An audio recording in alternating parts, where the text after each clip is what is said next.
show you a feature on chess.com that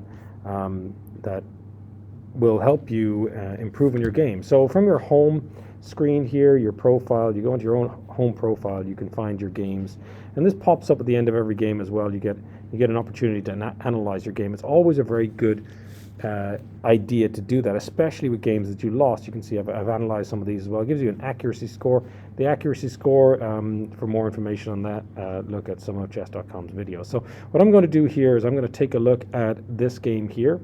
I'm going to analyze it, and what you see here is going to run the analysis. Is going to run the analysis to a depth of 18 nodes for me.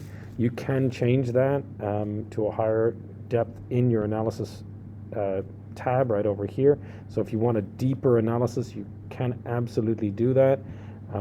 It takes about 3 to 5 minutes, so we're not going to do that. But what I'm interested here is in the key moments feature. So the first thing about the key moments feature is it goes through the book moves first. So it tells you what your last book move is. You get a chance to take a look at the pattern that was right there.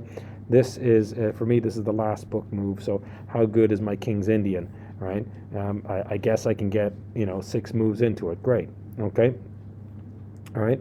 But the key thing that happens here is when you go through your key your key moments, it's going to find mistakes for you, and it's going to give you a chance to fix that. So it's saying this F4 is a mistake.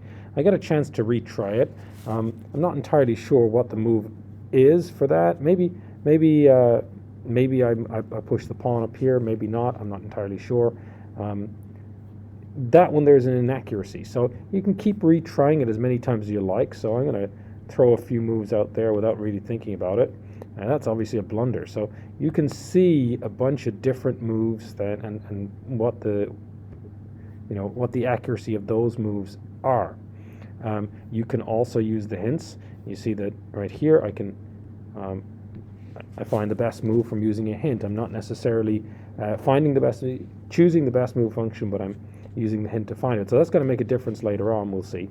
All right, so I find your key moments. A really cool thing here is that even it's not just mistakes that it finds. So if you actually found a really good move or the best reply to your opponent's mistake, it highlights that as well for you to kind of give you an idea. You did well here. Okay, so that's really useful as well. Okay, so we go through the key moments. You can see right here how many of them there are. So we're going to go through this. This here was a mistake. Moving the queen up here, it was a mistake. If we retry that, we'll take the hint to find it. Oh yeah, well there's only this one right here. So there's the best move right there. Okay. So finally, it's going to look at this last mistake right here. Which is probably this. No, it's not. I want to find a way, or maybe capturing the pawn here might be a better move. That's a blunder. So you can capture the pawn there. There's a good one with the discovered check right there, and the threat from the queen, which will be, of course, mate pretty soon probably. Okay, so